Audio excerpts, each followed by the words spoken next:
Hello.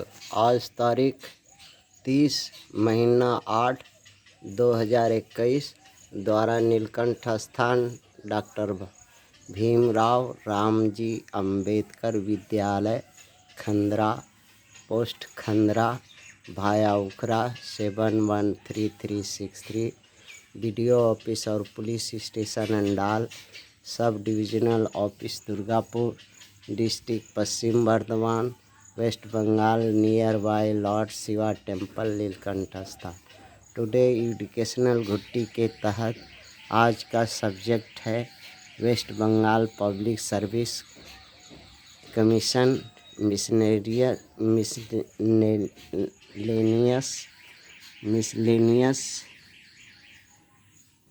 Preliminary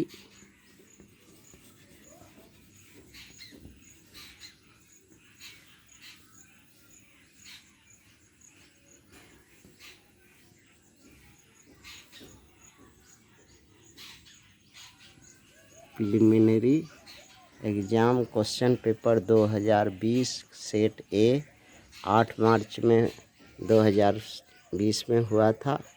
ये it is prepared for needy and desirable themselves for class 6 West Bengal board of secondary के लिए। उनके syllabus में percentage है, इसलिए कर रहे हैं। 80 नंबर क्वेश्चन जो सेट ए का है उसको देखिए। A and B together can do a piece of work in 30 days. A having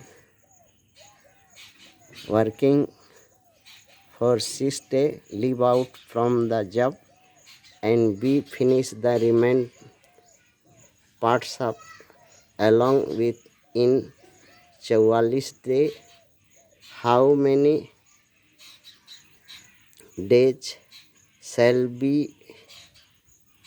finish the whole work alone? अगर बी 16 दिन काम करने के बाद माने ए और बी मिल करके 30 दिन में काम पूरा करता है।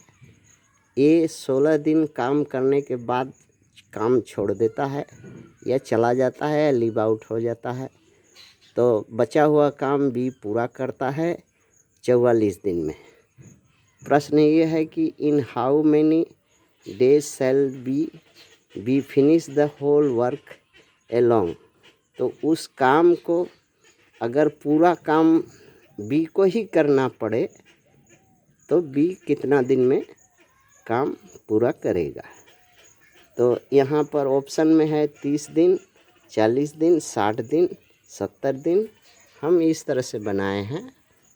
ए और बी दोनों मिल करके होल वर्क जो है 30 डेज में जो करता है उसी के बराबर 16 दिन ए करता है, 44 दिन बी करता है होल वर्क। हैं, दोनों बराबर होल वर्क करता है। अब यहाँ पर इसको करते हैं 30 ए 30 बी बराबर 16 ए 44 बी। घटा लेते हैं 14 ए 14 बी आता है, ए बराबर बी।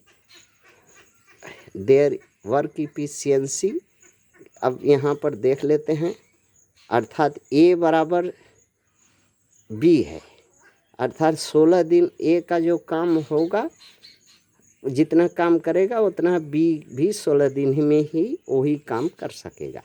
अर्थात हम बी के जगह ए के जगह बी को मान लें तो हम क्या करते हैं, 16 दिन बी करता है और बी अकेला उस काम को जो बाकी पार्ट है वो 44 दिन में करता है। तो सब मिलाकर के 60 दिन बी अकेला अगर करेगा तो 60 दिन में कर देगा। 16 और 44 मिल कर के 60 दिन होगा।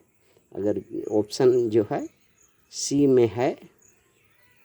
एक सवाल और है 81 नंबर, कह रहा है कि if the compound interest in एक certain sum of money at 16 पूर्णांक 2/3 माने 16.2/3% per annum for 3 years is ₹1270. Then the simple interest per annum on the same sum at same rate for same period is what? कहने का मतलब है कि compound interest, कुछ रुपया का कंपाउंड इंटरेस्ट जो है कंपाउंड इंटरेस्ट का रेट है 16.2/3 और 3 साल में वो कंपाउंड इंटरेस्ट अर्थात मिश्र ब्याज हो जाता है 1270 रुपया। अब बोल रहा है कि वो कुछ सम था, वही सिंपल इंटरेस्ट के दर से, और वही सम कितना पीरियड में वही सेम पीरियड में सिंपल इंटरेस्ट कितना होगा। सिंपल इंटरेस्ट वही एक्स, अर्थात हमको यहाँ पर प्रिंसिपल माने मूलधन निकालने पड़ेगा।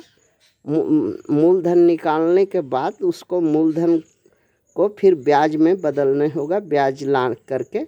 तो हम मूलधन निकालते हैं, जानते हैं चक्रवर्ती वृद्धि मूलधन बराबर होता है x × 1+, हम मूलधन को x मान लिए हैं, अगर नहीं है तो आप p मान लीजिए, p बैठा दीजिएगा। हाँ, तो अब इसका बाद हमारा ये जो है निकल करके आ रहा है,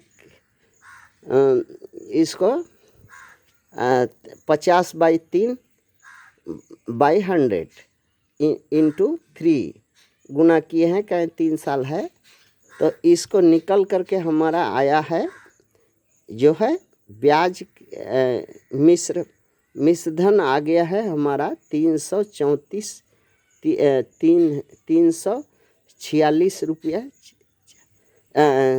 343 रुपया x/116 रुपया। ये मिश्रधन हमारा आया है चक्रवर्ती ब्याज का। अब ब्याज कितना होगा, तो हम यदि उसमें से मूलधन घटा दें इसमें से, तो हमको ब्याज मालूम हो जाएगा। तो हम घटाते हैं तो ब्याज हमको मालूम हो रहा है, क्या मालूम है, प्रश्न में दिया हुआ 1270, तो इसके बराबर 1270 होगा। घटा करके, घटाने के बाद हमको आ रहा है 127 x/126 216, 127 x/216 बराबर 1270 है। तो x हमारा प्रिंसिपल माने मूलधन हमारा p निकल के आ गया 2160। 2160 यदि हमारा मूलधन हो गया तो हमको मालूम है फार्मूला ब्याज बराबर क्या होता है। तो PRT/100 को रूल पर लेते हैं। तो अब यहाँ से हम जो है ब्याज निकालते हैं, तो ब्याज निकलता है 1080। काटाकुटी करिए, हाँ 1080 ब्याज आएगा, जो कि ऑप्शन ए में है। थैंक्स।